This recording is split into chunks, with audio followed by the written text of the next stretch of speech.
Le championnat du monde de handball 2015 au Qatar. Raconté par Guillaume Joly. Épisode 2.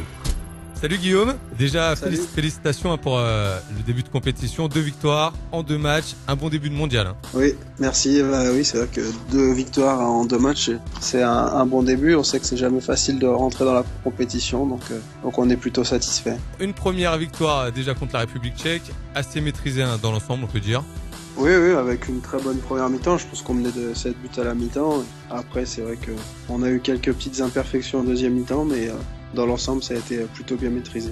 C'est vrai, une grosse première mi-temps et puis après un petit peu de décontraction, mais bon. En même temps, victoire, donc ça c'est plutôt cool. Et ensuite, hier, l'Égypte, adversaire solide, agressif, où là, fallait vraiment rester concentré du début à la fin. Ouais, c'est sûr, on s'attendait à un combat, on l'a eu. Voilà, ils ont essayé de jouer leur jeu devant un public qui était venu en nombre pour les encourager, donc on a joué devant une salle hostile.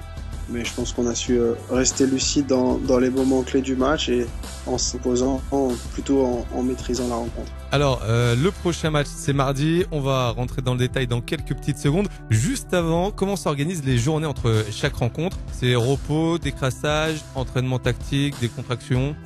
Déjà le matin, on récupère parce que du coup, comme on a joué à 21h les 2 soirs, le temps de rentrer à l'hôtel pour manger les minuit. Et après, c'est vrai que pour trouver le sommeil, c'est jamais facile après les matchs. Donc le lendemain, on a souvent repos, on récupère tranquillement. Pour ceux qui ont besoin de soins, on fait les soins.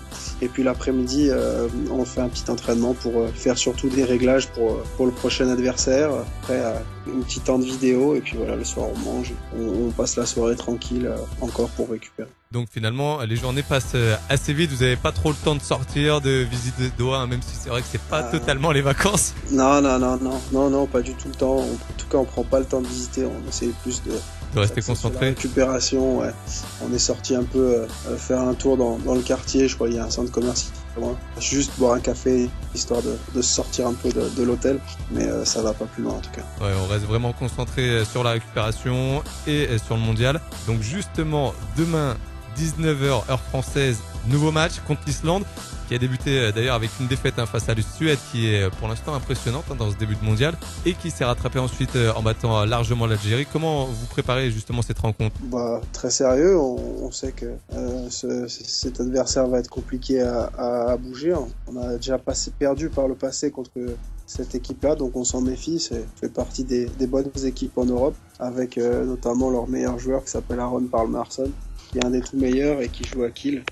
Donc voilà, on va essayer de tout faire pour les contrer et encore s'imposer demain soir. On espère en tout cas une 3e victoire en autant de matchs. Et puis tiens, on va revenir sur une petite polémique qui n'en est pas une. C'est par rapport à Jérôme Fernandez et Claude Onesta. Alors on va pas parler de la polémique parce qu'apparemment il n'y a pas de polémique. Mais est-ce que vous, dans le groupe, ça peut ressurgir sur le groupe ou vous prenez ça à la rigolade et c'est plutôt chambrage avec Jérôme Fernandez et Claude Onesta? Non, pas du tout.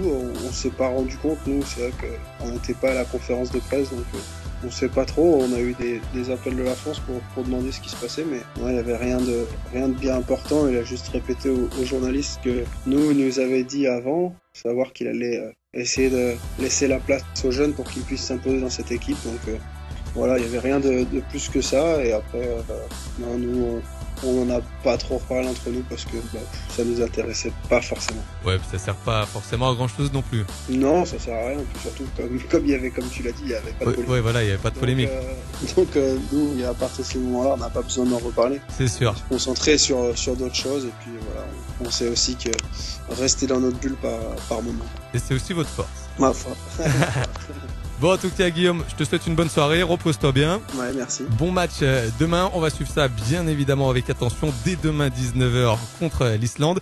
Et puis on se retrouve mercredi pour l'épisode 3 de ce championnat du monde au Qatar. Avec plaisir.